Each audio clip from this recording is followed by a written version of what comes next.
Bismillahirrahmanirrahim. Assalamualaikum warahmatullahi wabarakatuh dan salam sejahtera.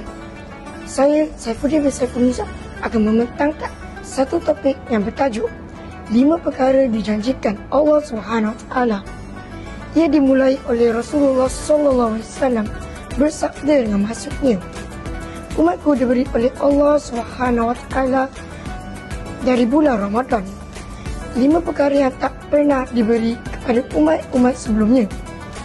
Perkara-perkara ini dijanjikan oleh Allah SWT. Nombor 1, membau mulut orang yang berpuasa adalah lebih baik atau lebih harum daripada membau kasturi. Nombor 2, malaikat sentiasa memohon keampunan kepada mereka yang berpuasa hingga berbuka. Nombor 3, penjahat syaitan dibelenggu sehingga mereka tidak berkuasa sebagaimana pada hari selainnya. Nombor 4, Allah SWT menghiasi syurga setiap hari dan berfirman, hampir hamba-hambaku yang soleh dibebaskan daripada keberatan dan gangguan.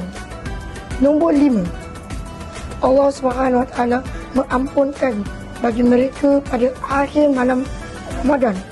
Kemudian sahabat Rasulullah SAW bertanya, ya Rasulullah, apakah itu adalah Lailatul Qadar? Jawab baginda, bukan, tetapi seseorang yang buruk diberi upahnya apabila selepas pekerjaannya.